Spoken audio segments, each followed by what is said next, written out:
Coming up on Locked On Dodgers, the Dodgers offense was unable to get anything going even after Max Scherzer abruptly left the game early. We're going to talk about the Dodgers losing the rubber match with the Mets, talk about Scherzer's situation, and then we're going to dive into the situations at shortstop and catcher for the Dodgers. That's what's on tap. So let's get Locked On Dodgers. You are Locked On Dodgers, your daily Los Angeles Dodgers podcast. Part of the Locked On Podcast Network, your team every day.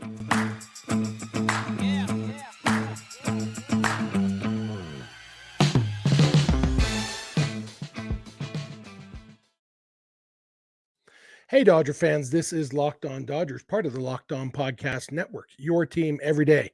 Thank you for making Locked On Dodgers your first listen every weekday morning. Remember, this show is free and available on all podcast platforms and on YouTube simply by searching for Locked On Dodgers. Or even better, go ahead and subscribe wherever you're watching and listening right now, and then you can be an everydayer just like we are. If this is your first time with us, I am Jeff Snider. My normal co-host is Vince Samperio, although it's just me today. Vince and I are both lifelong Dodger fans, just like you are. We've also both spent time covering the Dodgers in the press box and the locker room. So we're not quite insiders, but we bring you the smart fans perspective on our boys in blue every weekday morning.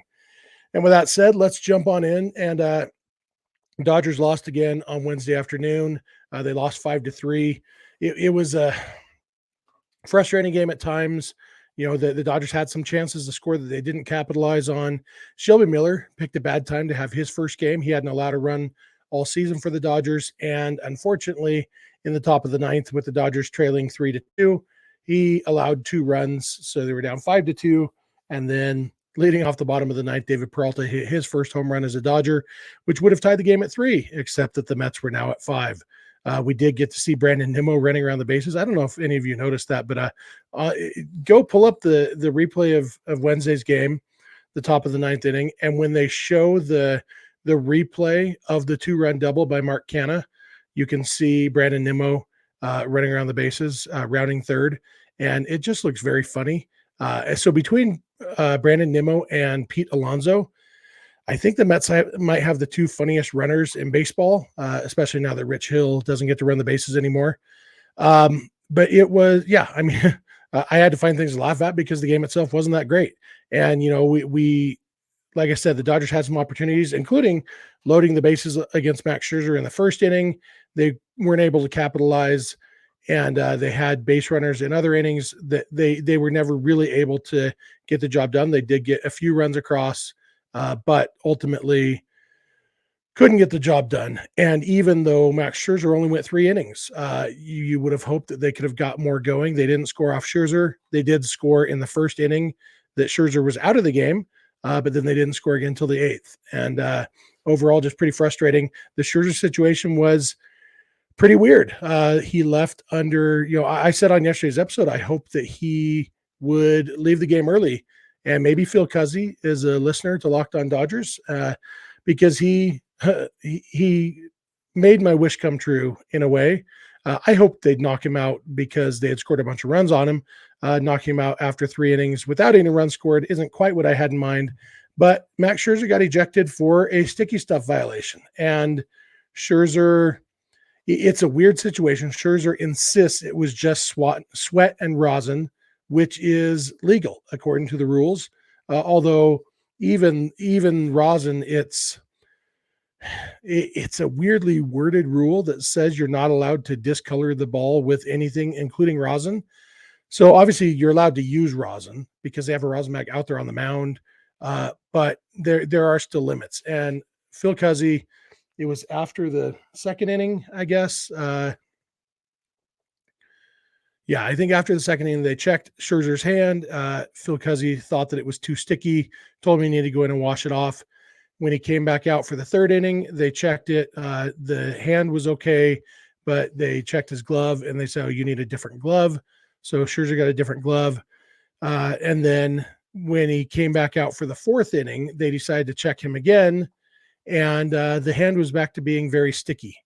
And according to the umpires, this was stickiness that went beyond normal stickiness. It was, according to the umpires, Phil Cuzzy was the first base ump and Dan Bellino was the home plate ump. They both said it was the stickiest hand they've felt all season.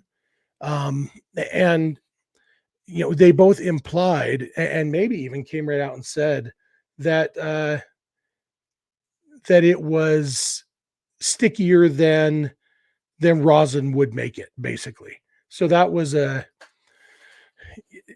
didn't quite come out and say Max Scherzer is lying, but they kind of came out and said Max Scherzer is lying. I'm trying to pull up the quote right now. I should have done that before I started reading it. Here's what Dan Bellino said. Cuzzy felt the stickiness and thought that it was worthy of being ejected, but he called Bellino over too for a second opinion.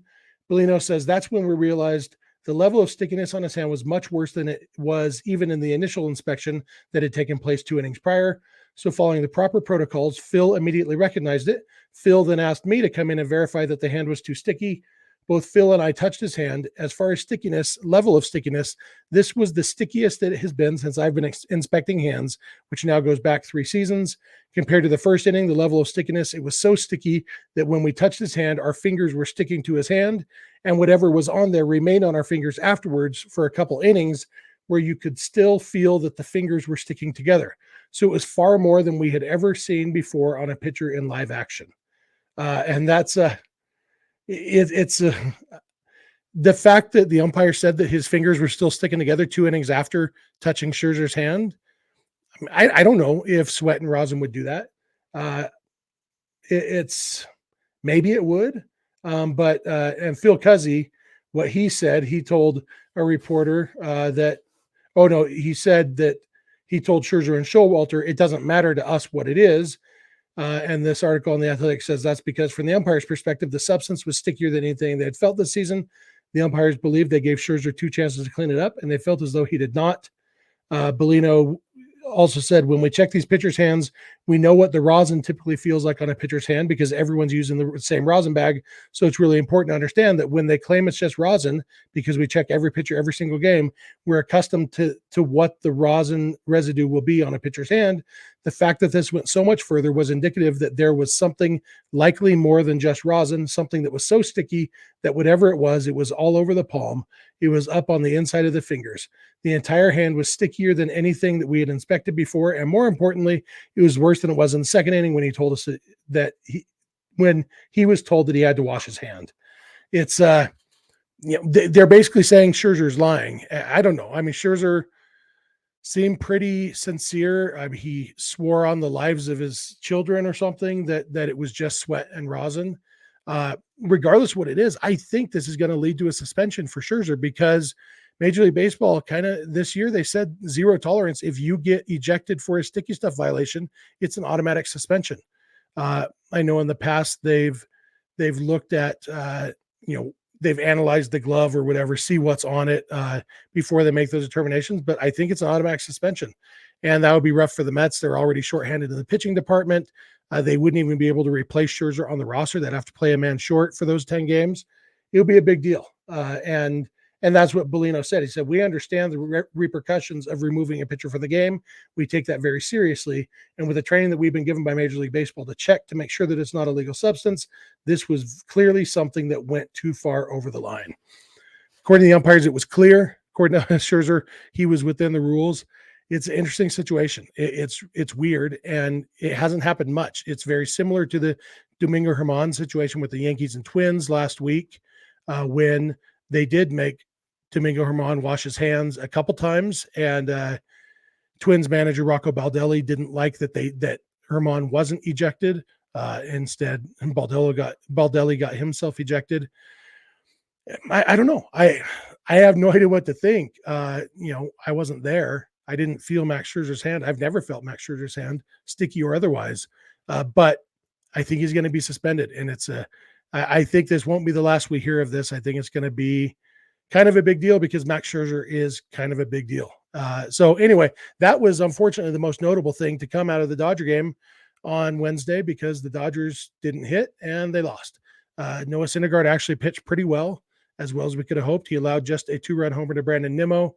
Other than that, he pitched really well. So I'm going to come back in a minute. I'm going to talk about the ever-changing shortstop situation for the Dodgers and how it's likely to continue changing. So please keep it locked on Dodgers.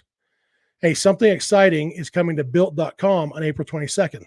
I don't have all the details yet, but the excitement is real and it's something you won't want to miss.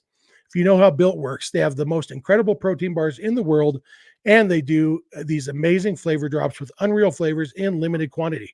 So mark your calendars and head to built.com on Saturday, April 22nd. That's coming up. That's this Saturday to be one of the first to discover what all the hype is about.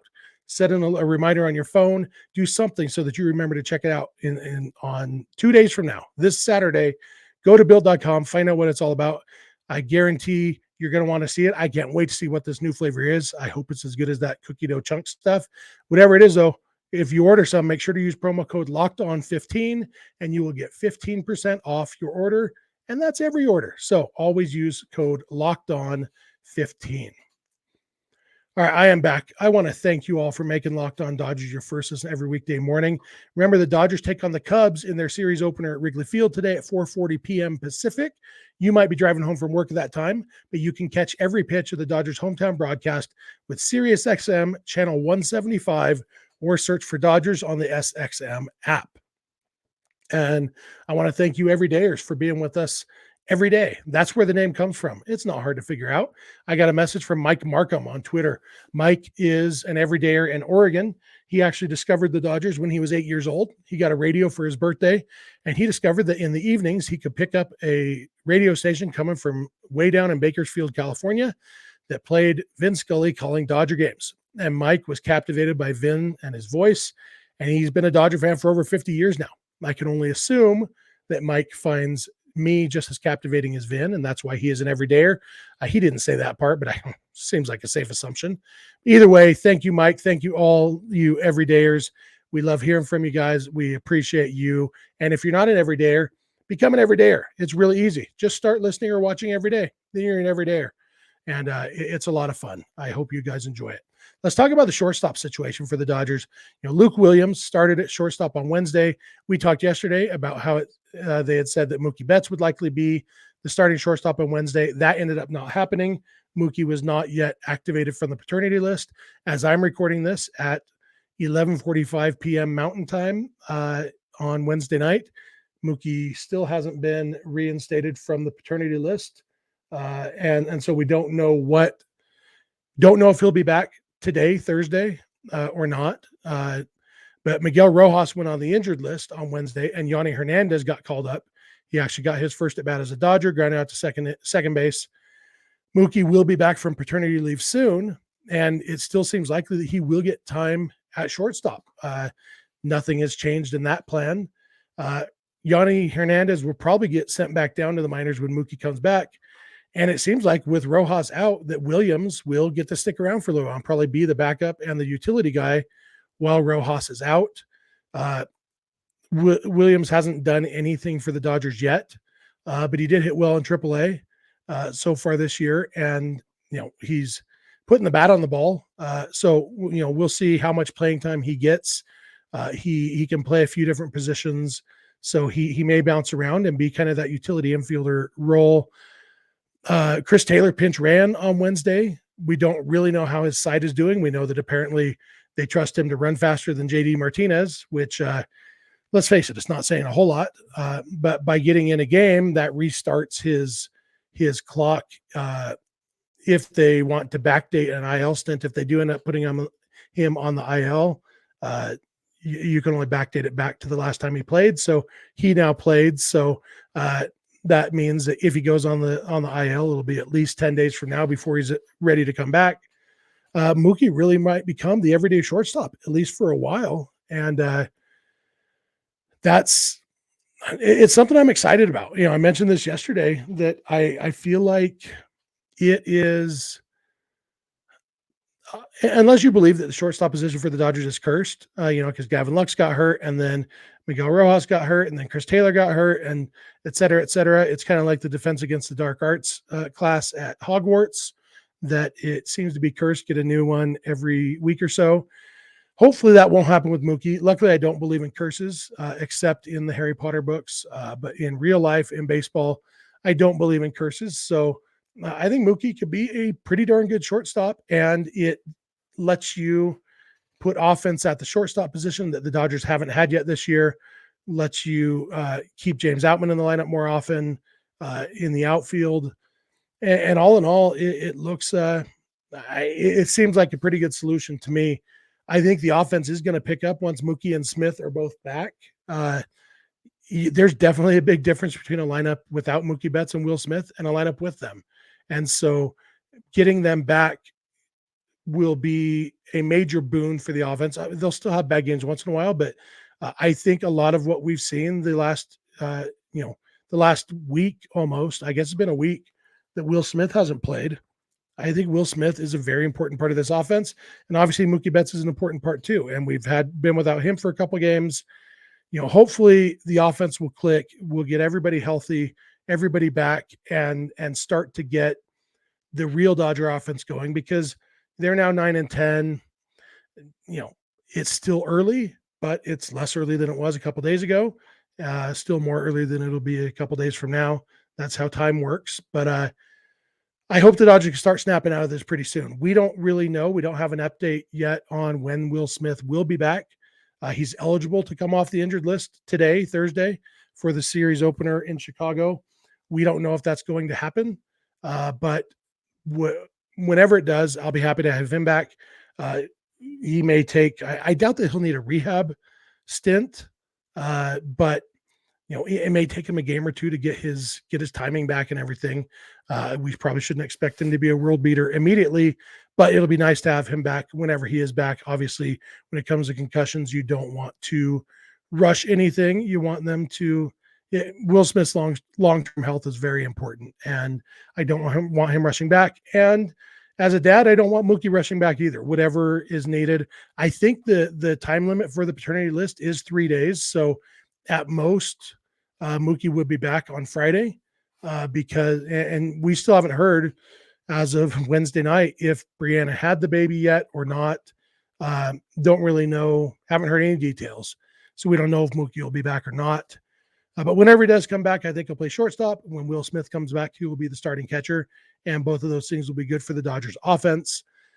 Speaking of the catching situation, when we come back, I'm going to talk about the catching situation for the Dodgers, specifically the backup catching role, because I think it is getting at least a little bit interesting between what's happening in Los Angeles and what's happening in Oklahoma City. So there's some stuff to talk about there. So thank you again for making Locked On Dodgers your first listen every weekday morning, and please keep it Locked On Dodgers. This episode is brought to you by eBay Motors. For a championship team, it's all about making sure every player is a perfect fit. It's the same when it comes to your vehicle. Every part needs to fit just right. So the next time you need parts and accessories, head to eBay Motors. With eBay Guaranteed Fit, you can be sure every part you need fits right the first time around. Just add your ride to My Garage and look for the green check to know the part will fit or your money back. Because just like in sports, confidence is the name of the game when you shop on eBay Motors. And with over 122 million parts to choose from, you'll be back in the game in no time. After all, it's easy to bring home a win when the right parts are guaranteed. Get the right parts, the right fit, and the right prices on ebaymotors.com. Let's ride. Eligible items only. Exclusions apply. All right, I am back. I want to thank you again for making Locked On Dodgers your first listen every weekday morning. Also want to remind you the Dodgers start their series with the Cubs at 4:40 this afternoon, LA time, and you can listen to every pitch on SiriusXM or the SXM app by searching for Dodgers. You can also find this podcast on the SXM app by searching for Locked On Dodgers. Every time I read an ad, like I've done a few times so far this episode, I think of that scene in Annie when Daddy Warbucks is putting out a call for Annie's parents. And at the end, he's reading the ad and he's reading all the parts in parentheses, drop page. And then when he's done, he says, "Did I just read a commercial?" That's what I always want to say every time I read an ad, but I never do. But now I want to. So let's talk about the catcher situation for the Dodgers. Obviously, Will Smith is the starter when he comes back. We talk a lot about Diego Cartaya and even Dalton Rushing, but Hunter Feduccia is hitting really well at AAA right now. Hunter Feduccia, you probably know the name. He got a decent amount of playing time this spring during spring training because Will Smith and Austin Barnes were both off playing in the World Baseball Classic. So Hunter Feduccia got a lot of playing time and did pretty well. Well, he's doing even better in AAA right now. He's batting .438 with a 1440 OPS in 11 games so far. He's got a .596 on base percentage, .844 slugging percentage, 4 homers and a double among his 14 hits. He also has 14 walks and just 9 strikeouts in 47 plate appearances. And on the flip side, Austin Barnes, as you may have heard, is not playing well. He has 1 hit. He's not hitting the ball at all. And really, Barnes, 2017, he was a very good hitter.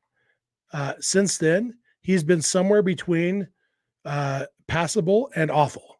Last year, he was decent for a backup catcher. But offensively, Austin Barnes has been kind of offensive. It's not good.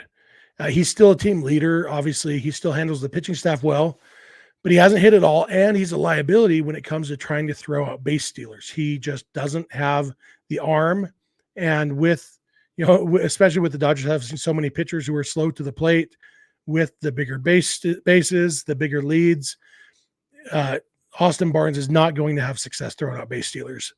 The hard part is he's under contract this year and next year with a team option for 2025. So the Dodgers aren't going to just dump Austin Barnes. Even if,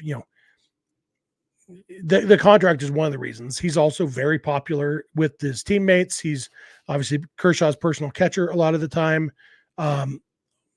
Barnes is a very popular guy, and I think he is valuable in the clubhouse. I think his game planning is valuable, but on the field, he's just, I don't know that he's worth having around. And so I wonder, and this is just me wondering out loud, and I'm allowed to wonder this because what I'm about to say might technically be against MLB rules if they did it exactly the way I'm saying. And so they wouldn't do it exactly the way I'm saying, but I can speculate on how they might skirt the rules. I wonder if they might get to the point where they encourage Austin Barnes to, develop a sore knee or something, so he can spend some time on the injured list and let Hunter Feduccia come up and be the backup catcher for a while. Feduccia, if he played twice a week, get Will Smith in at DH one of those times or something, and give Feduccia a chance to hit in the big leagues. Obviously, there's downsides to that because Feduccia can play regularly in AAA, and that's better for his development. But he's 25 years old. He's not as young as some of the other guys. It's not, not that he's not a prospect. He's turned himself into a decent little prospect, but he's not a young prospect. And, he's not making top prospect lists. And so the development thing, I don't know that he might get just as much from being in the major league environment, being around the major league pitching staffs as he would from getting regular playing time in AAA. I don't know for sure. Another hiccup in this plan, though, is that Feduccia isn't on the 40-man roster, so they'd have to, DFA Austin Wynns or something, unless Austin Barnes' phantom injury was serious enough that they could justify putting him on the 60-day IL. At that point, you might actually have to, hire, I can't remember her name now, not Nancy Kerrigan, the other ice skater. What was her name? Wow. That's weird. I've known her name every minute of my life since the mid-90s, except for right now. Tanya Harding. There it is.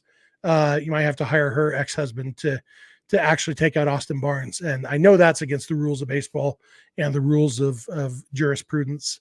But, a 60-day IL stint for Barnes or somebody would open up a spot. But, Feduccia not being on the 40-man is why they didn't call him up this week when Will Smith got here. It's why they went with Austin Wynns instead, because, if they're going to put him on the 40-man roster, they need to be pretty sure about keeping him up in the big leagues for a while if they're going to do that. The reason they went with Wynns instead of Feduccia this week was because they wanted somebody they could safely DFA after a week or whatever it is when Smith comes back.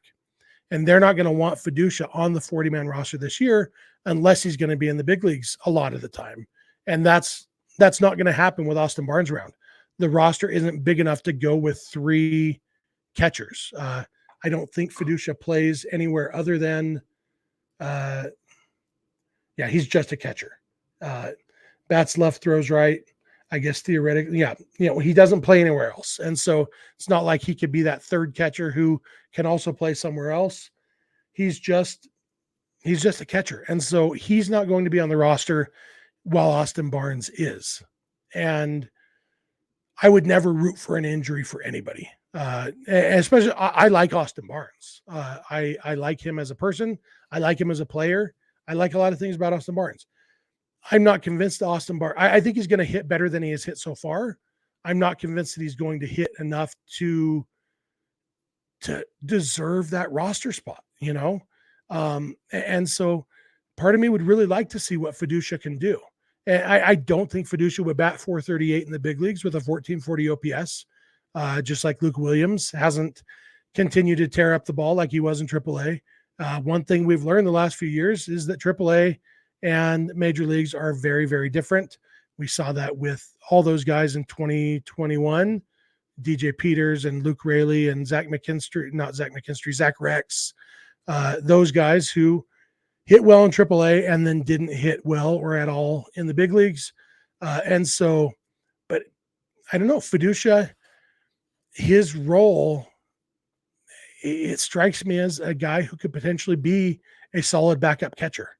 And like I said, they have Barnes under contract for the next couple of years. So it might not be realistic, but I wonder how much they're thinking about this as Barnes continues to struggle. So anyway, it was something I was thinking about today, watching Austin Wynns get the start and, not do anything again. He did have a 2-run double in his first at bat with the Dodgers. I'm not super optimistic about Austin Wynns being anything special. I think Hunter Feduccia might be a solid backup catcher in the big leagues, and I'm not opposed to the idea of figuring out a way to make that happen sooner than later is what I'm saying. So I think that's going to do it for me for today. I want to thank you all for making us your first listen, Locked on Dodgers. We've been doing this every day for over 4 years now, about 4 years and a month, and we really appreciate those of you who are with us every day, our everydayers. We do this for you. If you're not an everydayer, we do it for you too, but become an everydayer, Also, remember, if you're commuting this afternoon when the Dodgers and Cubs start at 4:40 p.m., you can tune your Sirius XM radio to channel 175, or you can search Dodgers on the SXM app. It is the easiest way to catch the hometown broadcast. You can find us on Instagram and on Twitter at Locked on Dodgers. Vince is on Twitter at Vince Samperio. I am on Twitter at Snider, and the DMs are open in all of those places. You can email us, lockedondodgers@gmail.com, anytime you want, day or night, because that's how email works. You can also send us a voicemail or a text message at 323-863-LOCK, 5625. And again, that also, don't worry, it doesn't actually ring anywhere. So you want to call and leave a voicemail, do that anytime. Send a text. Don't worry, it's not going to wake me up. You can do that at 3 a.m. if that's what you want to do.